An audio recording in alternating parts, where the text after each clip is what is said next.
Hello friends, welcome to Vel Rojan crime diaries. June மாதம் 2024 கேரளாவில் ஆலப்புழா டிஸ்ட்ரிக்ட்ல மன்னாருங்கிற மாதிரி ஒரு ஊர் இருக்கு. அந்த ஊர்ல இருக்க போலீஸ் டிபார்ட்மெண்ட்டுக்கு மர்மமான ஒரு கடிதம் வருது. அந்த கடிதம்ல என்ன சொல்லியிருக்காங்கன்னா, சார் 15 வருடங்களுக்கு முன்னாடி இதே மன்னார் ஊரை சேர்ந்த கலாங்கிற பெண்மணி ரொம்ப கொடூரமாக கொலை செய்யப்பட்டிருக்காங்க. அந்த பெண்மணியை 4 பேர் சேர்ந்து கொலை பண்ணியிருக்காங்க அப்படிங்கிற டீட்டெயிலை மென்ஷன் பண்ணதோட மட்டுமல்லாம கலாங்கிற பெண்மணியை கொலை பண்ண அந்த 4 பேர் யாருங்கிற பேரையும் எழுதி ஒரு கடிதம் போலீஸ் டிபார்ட்மெண்ட்டுக்கு வருது. ஜெனரலா போலீஸ் டிபார்ட்மெண்ட்டுக்கு 1000 கடிதம் இந்த மாதிரி மொட்டை கடிதாசி வரும். போலீஸ் அதுலலாம் நிறைய டைம் ஸ்பெண்ட் பண்ணிட்டு இருக்க முடியாது. அப்படி இருந்தா கூட இந்த கடிதத்துல ஏதோ ஒரு உண்மைத்தன்மை இருக்கிற மாதிரி மன்னார் போலீஸ் டிபார்ட்மெண்ட்டுக்கு தெரியுது.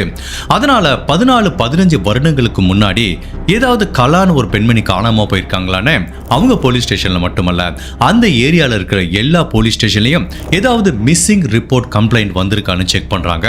போலீஸ் எவ்வளவோ முயற்சி பண்ணியும் கூட கலாங்கிற பேர்ல எந்த ஒரு மிஸ்ஸிங் கம்ப்ளைண்டும் 15 வருடங்களுக்கு முன்பு பதிவு செய்யலங்கிறது தெரிய வருது. சரி, கலா அப்படி இல்லைன்னா கலாங்கிற மாதிரி நிறைய பேர் இருக்கலாம், கலாமணின்னு இருக்கலாம், கலாதேவின்னு இருக்கலாம். அப்படிங்கிற மாதிரி போலீஸ் கொஞ்சம் ப்ராடா சர்ச் பண்ணி பார்க்குறாங்க. அப்பவும் கலாங்கிற பேர்ல காணாம போன மாதிரி போலீஸ் டிபார்ட்மெண்ட்டுக்கு கடந்த 15 வருடங்களுக்கு முன்னாடி எந்த விதமான கம்ப்ளைண்ட்டும் வரலங்கிற மாதிரி தெரியுது. சரி, போலீஸ் இந்த கேஸை உண்மையிலேயே ஃபர்தரா எடுத்துட்டு போறதா இல்ல க்ளோஸ் பண்ணிடலாங்கிற மாதிரி முடிவு பண்ணும்போது அவங்களோட உயர் அதிகாரி டிஸ்ட்ரிக்ட் போலீஸ் சீஃப் சைத்ரா தெரேசாங்கிற மாதிரி ஒரு பெண்மணி இருக்காங்க. அவங்க ரொம்ப திறமையானவங்க, பல வழக்க சால்வ் பண்ணிருக்காங்க.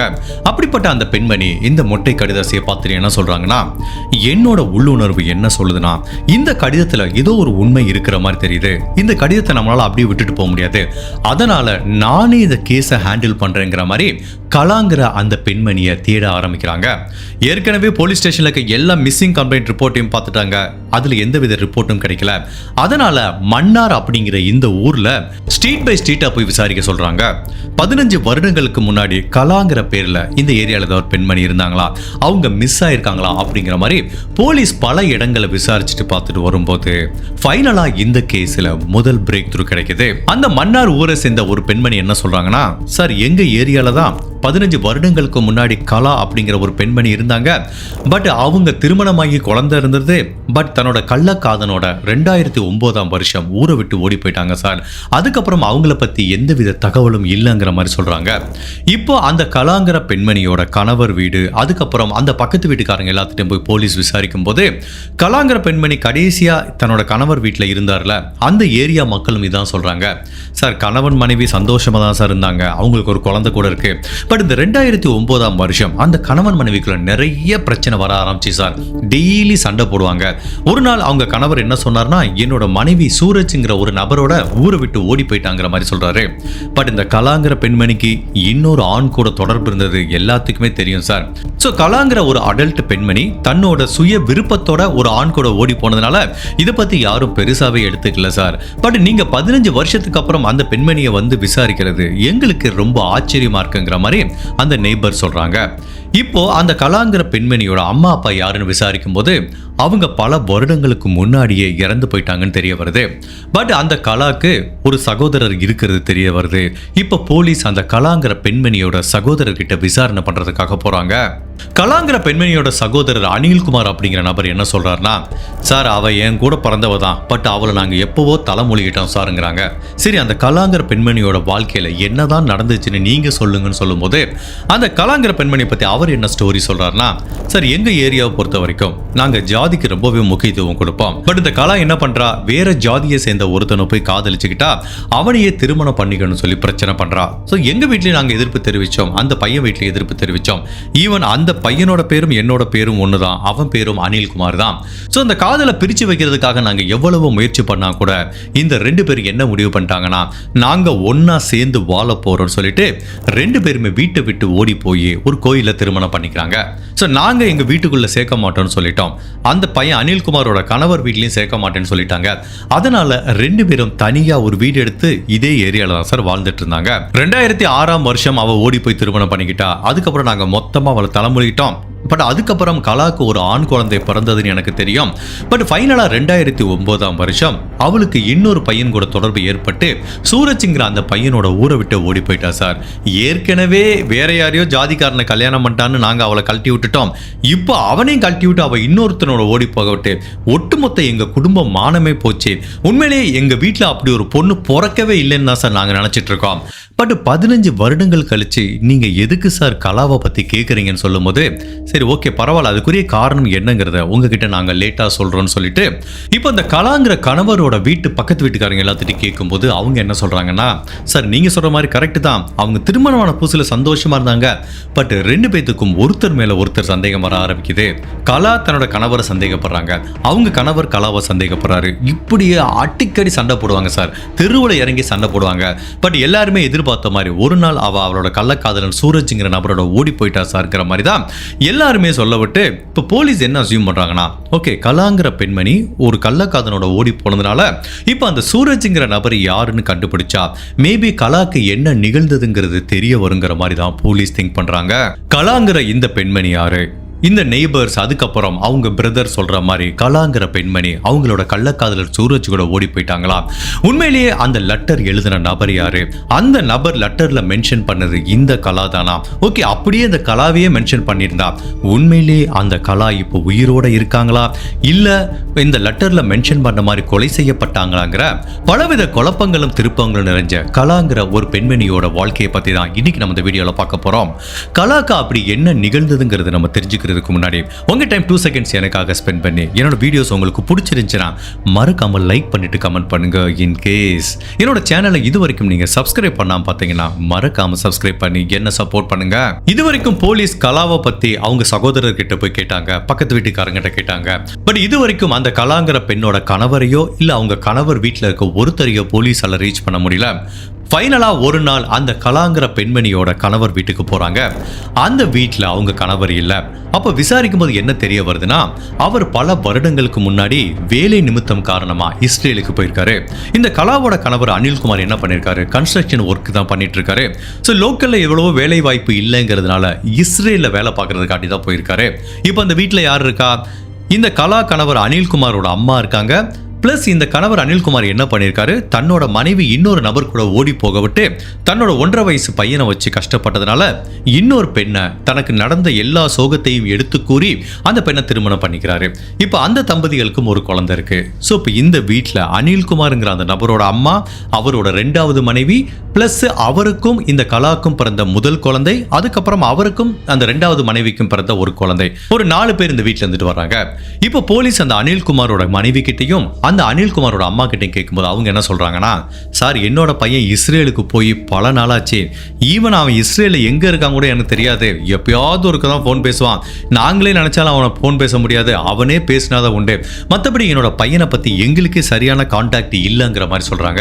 சரி உங்க பையனை விட்டுருங்க, உங்களோட முதல் மருமகளை பத்தி சொல்லுங்கன்னு சொல்லும்போது, சார் அவளை பத்தி பேச்சே எடுக்காதீங்க சார், எங்க குடும்ப கௌரவத்தைய குழி தோண்டி புதைச்சிட்டா சார், இன்னொருத்தங்க தொடர்பு வச்சுட்டு ஓடி போயிட்டு எங்க குடும்ப மானத்தையும் வாங்கிட்டா சார் அப்படிங்கிற மாதிரி இப்ப அந்த மாமியாரும் கலாங்கிற பெண்மணியை பத்தி குறை சொல்ல ஆரம்பிக்கிறாங்க.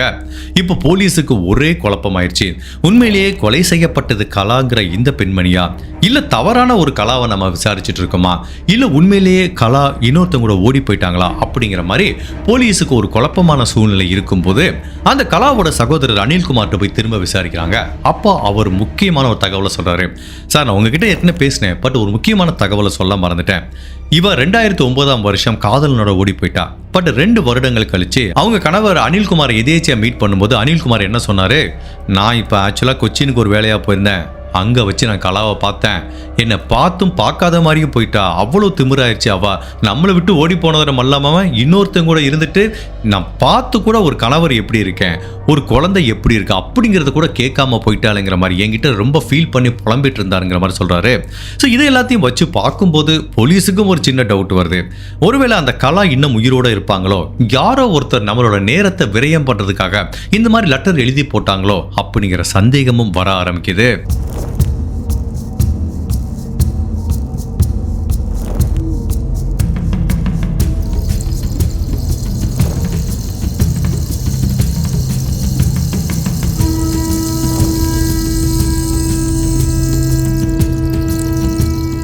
ஓகே, இந்த கதையோட இப்ப மைய கருவுக்கு வருவோம். போலீஸ் டிபார்ட்மெண்ட்டுக்கு ஒரு லெட்டர் வந்ததுல அதுல கலாங்கிற ஒரு பெண்மணி கொலை செய்யப்பட்டாங்கன்னு வந்தது.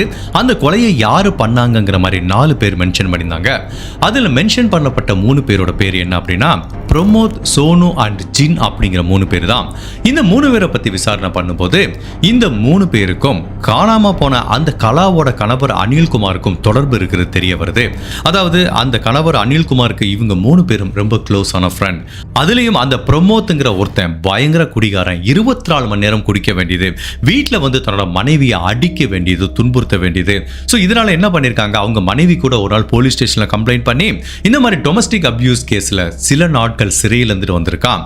அப்படிப்பட்ட இந்த பிரமோத்தை பற்றி அவங்க மனைவி கிட்ட கேட்கும்போது அவங்க என்ன சொல்றாங்கன்னா, சார் என்னோட கணவர் பிரமோத் சரியில்லாதவன் தான் சார், குடிச்சிட்டு வேலைக்கெல்லாம் போக மாட்டான், பட் கொலை பண்ற அளவுக்கு அவன் கேப்பபிள் பர்சன் கிடையாதுங்கிற மாதிரி அவங்க மனைவி சொல்றாங்க.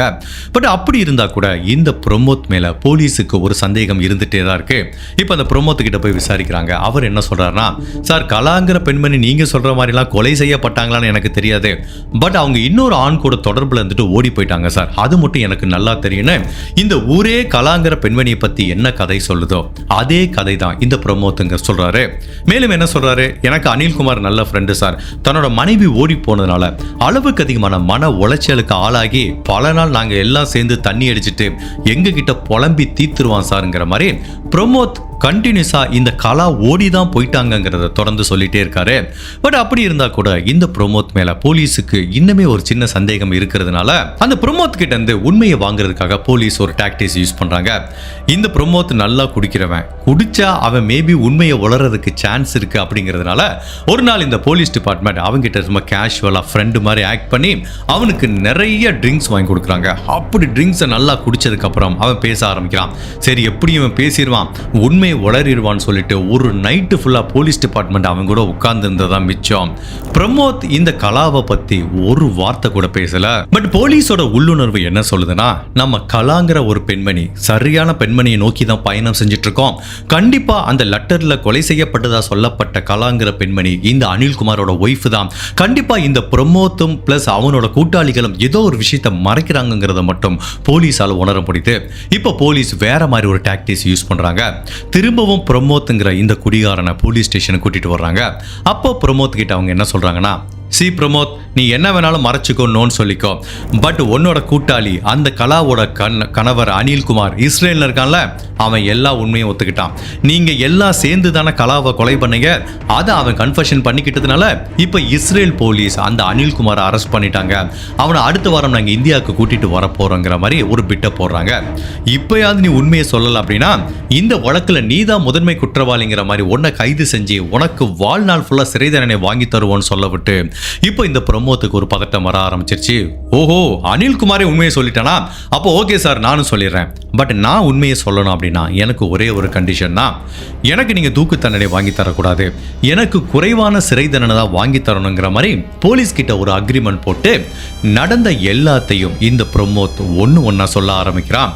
இதுவரைக்கும் போலீஸுக்கு வந்த லெட்டர்ல சொல்லப்பட்டது உண்மையா பொய்யான்னு ஒரு குழப்பமான சூழ்நிலை நிலவும் போது இப்ப பிரமோத் சொன்ன ஒவ்வொரு விஷயமும் போலீஸ் டிபார்ட்மெண்ட்டுக்கு வந்த அந்த லெட்டரோட உண்மைத்தன்மையை உறுதிப்படுத்துது. இப்ப இந்த பிரமோத் போலீஸ் கிட்ட என்ன சொல்றான் அப்படின்னா, சார் இந்த அனிலும் அந்த பொண்ணு கலாவும் சந்தோஷமா தான் சார் இருந்தாங்க, பட் என்ன பிரச்சனை வந்துச்சு அப்படின்னா இந்த அனில் வந்து கன்ஸ்ட்ரக்ஷன் ஒர்க் பண்றவன், அடிக்கடி வெளியூருக்கு போய் தங்குற மாதிரி சூழ்நிலை வரும். அப்படி அவன் வெளியூருக்கு போய் தங்கிட்டு வரும்போது அவனுக்கு தன்னோட மனைவி மேல ஒரு சந்தேகம் வர ஆரம்பிக்குது. தன்னோட மனைவிக்கு இன்னொரு ஆண் கூட தொடர்பு இருக்குமோ அப்படின்னு ஒரு சந்தேகம் வந்ததுனால கணவன் மனைவி அடிக்கடி சண்டை போட ஆரம்பிக்கிறாங்க. இப்படியே சில நாள் உருண்டோடி போகுது. ஒரு நாளுக்கு லோக்கல்ல எந்த வேலையும் இல்லாம இந்த அனில் சவுத் ஆப்பிரிக்காவுக்கு கன்ஸ்ட்ரக்ஷன் வேலைக்கு போறான். அப்படி கன்ஸ்ட்ரக்ஷன் வேலைக்கு போனவன் சில மாதங்கள்லேயே திரும்பி வந்துடுறான். என்னடா இது, ஒரு வருஷம் போய் இருப்பான், பணம் சம்பாதிப்பான்னு பார்த்தா சில மாதங்கள்ல திரும்பி வந்துட்டானே. இப்போ அவங்க மனைவி கலாக்கு தன்னோட கணவர் மேல சந்தேகம் வர ஆரம்பிக்குது. இவனுக்கு வேற ஏதோ பெண்ணோட தொடர்பு இருக்குமோ, அதுக்காண்டி தான் சவுத் ஆப்பிரிக்கா போனவன் திரும்ப வந்துட்டானுங்கிற மாதிரி கணவன் மனைவி 2 பேரும் மாறி மாறி சந்தேகப்பட ஆரம்பிக்கிறாங்க.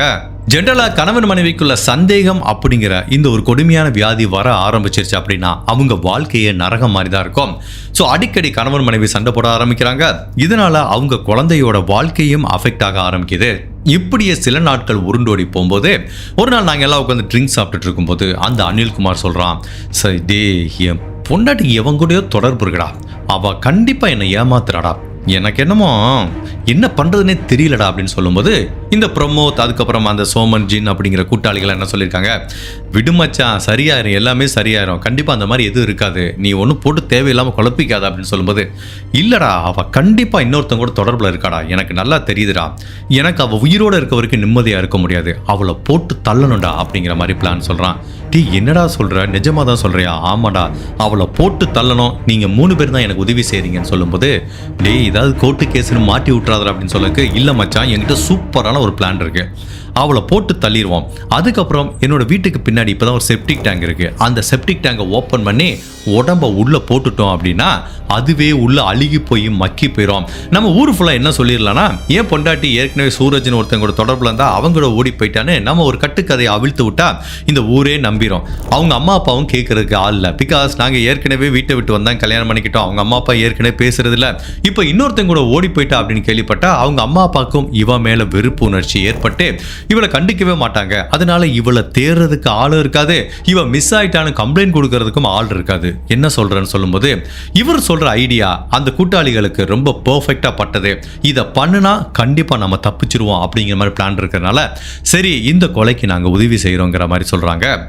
2009ஆம் வருஷம் ஒரு நாள் நைட்டு இந்த அனில்குமார் தன்னோட மனைவி கிட்ட சும்மா கேஷுவலா வெளியில போற மாதிரி ஊருக்கு ஒதுக்குப்புறமா இருக்கிற ஒரு பாலத்துக்கு கூட்டிட்டு வரான்.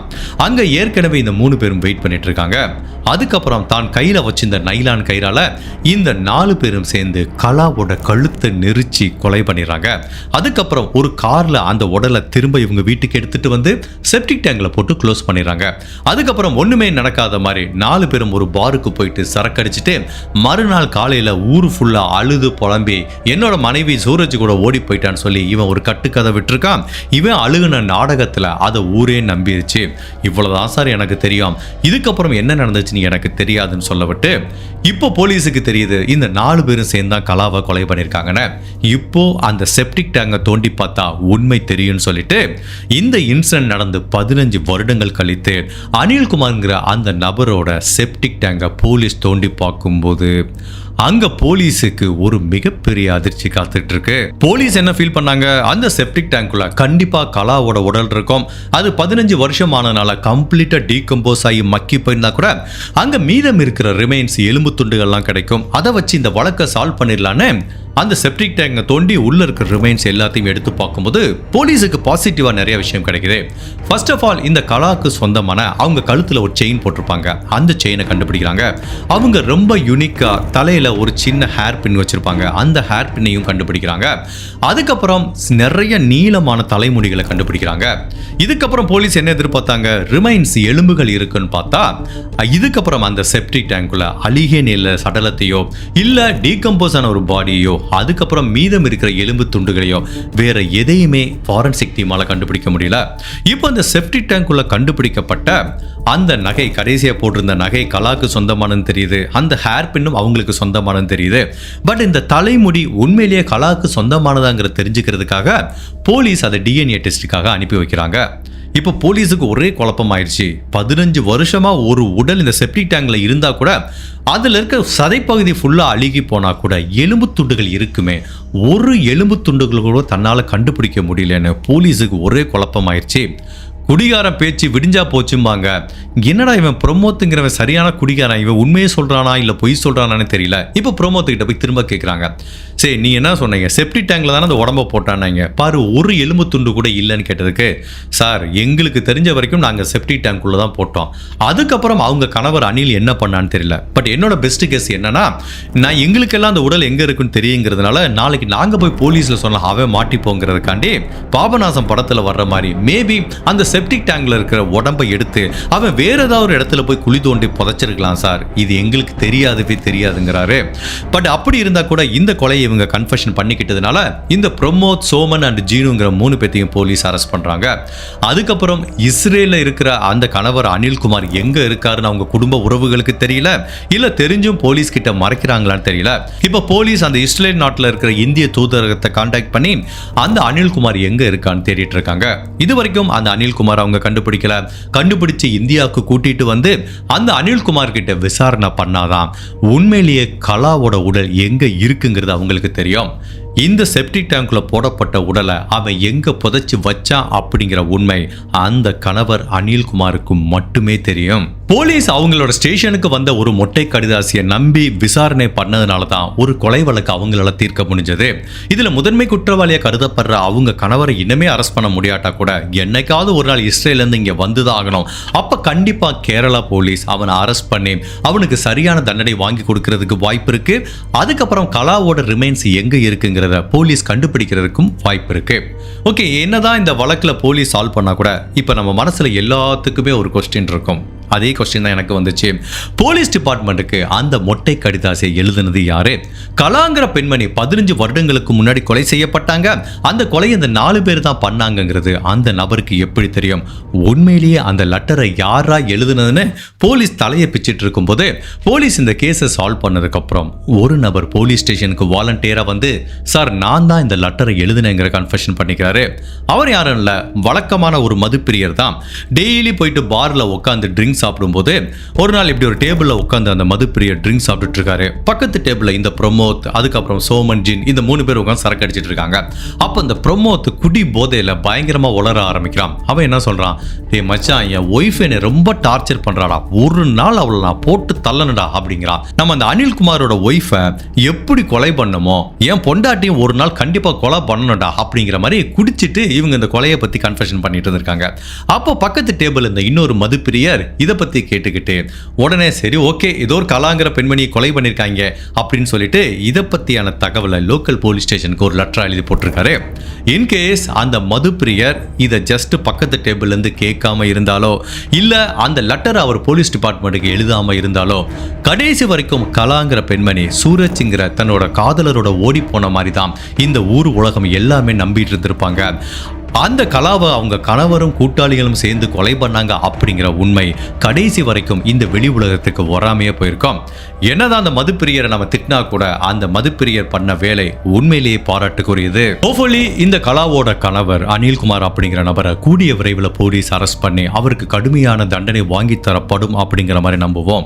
இந்த வழக்கை பத்தி நான் என்ன ஃபீல் பண்றேன்னா, சில கேஸ்ல நான் அப்படி நெட்ல படிச்சு பார்த்தேன். உண்மையிலேயே ஒரு டெட் பாடியை கொண்டு போய் ஒரு செப்டிக் டேங்க்ல போட்டா ஒரு நீண்ட காலம் அந்த செப்டிக் டேங்க்குள்ளே பாடி இருந்தா உண்மையிலேயே அது டிசால்வ் ஆயிருமா, ஈவன் எலும்புகள் கூட டிசால்வ் ஆக சான்ஸ் இருக்கா அப்படிங்கிற மாதிரி நான் நெட்ல நிறைய தேடி படிக்கும்போது நான் என்ன கண்டுபிடிச்சேன்னா, ஜெனரலா செப்டிக் டேங்க்ல போடும்போது பாடி சீக்கிரமாவே டீகம்போஸ் ஆகுமா.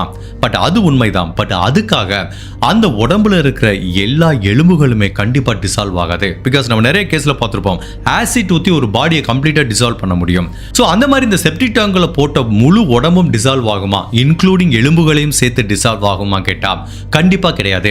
செப்டிக் டேங்க்குள்ள கண்டுபிடிக்கப்பட்ட பல கேசஸ் நான் படிச்சு பார்க்கும்போது என்ன தெரிய வருதுன்னா, காலப்போக்கில் அந்த உடல் முழுவதுமாக டீகம்போஸ் ஆனா கூட எலும்புகள் கடைசி வரைக்கும் இருக்கும். அந்த கொலை செய்யப்பட்ட நபருக்கு சொந்தமான உடைமைகள், அவர் கடைசியில் போட்டிருந்த ட்ரெஸ்ல இருந்து கழுத்துல போட்டிருந்த செயின், வாட்ச் எல்லாமே அங்க அப்படியே இருக்கும். ஈவன் தலைமுடி கூட இருக்குங்கிறாங்க. ஸோ இதை எல்லாத்தையும் வச்சு பார்க்கும்போது என்ன பொறுத்த வரைக்கும் 2 விஷயம் நடந்திருக்கலாம்.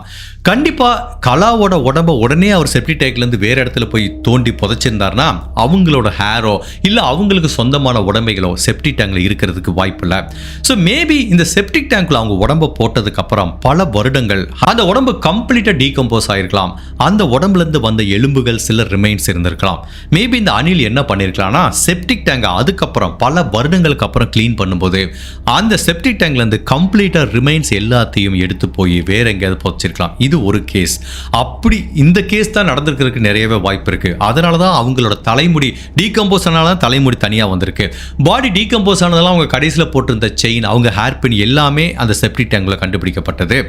அப்படி இல்லைன்னா மேபி இவர் அவங்க உடம்பை எடுத்து வேற இடத்துல போய் புதைச்சிருக்கிறதுக்கும் வாய்ப்பு இருக்கு. பட் அதுக்குரிய சான்சஸ் ரொம்பவே கம்மி. பட் உண்மையிலேயே என்ன நடந்தது அப்படிங்கிறதுக்குரிய ஆன்சர் அனில்ங்கிற அந்த நபருக்கு மட்டும்தான் தெரியும். இந்த வழக்கை இனிஷியேட் பண்றதுக்கும் இந்த வழக்கை தீர்க்கிறதுக்கும் உதவியா இருந்த அந்த மதுப்பிரியரை நம்ம உண்மையிலேயே பாராட்டி ஆகணும். பிகாஸ் எத்தனையோ பேர் பாருக்கு போவாங்க, 1000 பேர் குடிச்சிட்டு வளருவான், அதெல்லாம் கேட்டுட்டு போகாம இதை கொஞ்சம் கேர் எடுத்து ஒரு லெட்டரா எழுதி போலீஸுக்கு அனுப்புறாரு பாருங்க, அதை அப்ரிஷியேட் பண்ணணும். உண்மையிலே நம்ம ஊர்ல இந்த மாதிரி டாஸ்மார்க்ல போயிட்டு பக்கத்துல யாரெல்லாம் என்ன பேசுனாங்க அப்படின்னு காது கொடுத்து கேட்டா மேபி நம்மளால நிறைய கேஸை கூட சால்வ் பண்ண முடியும்னு நான் நினைக்கிறேன். தமிழ்ல ஒரு பழமொழி சொல்லுவாங்க, குடிகாரம் பேச்சு விடிஞ்சா போச்சுன்னு. பட் அது வேணா உண்மையா இருக்கலாம். பட் ஒருத்தன் குடிச்சிட்டு பேசுறான்னு வச்சுங்களேன், 99% அது உண்மையா இருக்கிறதுக்கு வாய்ப்பு இருக்கு. இந்த கேஸை பத்தி நீங்க என்ன நினைக்கிறீங்க? உண்மையிலேயே கலாங்கிற பெண்மணியை அவங்க கணவரும் கூட்டாளிகளும் சேர்ந்து தான் கொலை பண்ணிருப்பாங்களா? அப்படி கொலை பண்ணாங்கன்னா அவங்க உடம்ப செப்டிக் டேங்க்ல தான் போட்டிருப்பாங்களா? அப்படி செப்டிக் டேங்க்ல போடப்பட்ட உடம்பு எங்க? அந்த உடம்பை எடுத்து வேற இடத்துல அந்த கணவரை புதைச்சிருப்பாரா? இல்ல நான் சொன்ன தியரி மாதிரி அந்த உடம்பு டீகம்போஸ் ஆக விட்டு கொஞ்ச நாள் கழிச்சு அந்த ரிமைன்ஸ் அவங்க கணவர் கிளீன் பண்ணிருப்பாரா? உங்களோட கருத்தை மறக்காம இந்த வீடியோல பதிவு பண்ணுங்க. இந்த மாதிரி அனதர் கேஸ்ல உங்களை சந்திக்கிறேன். Till then, stay safe, take care, bye.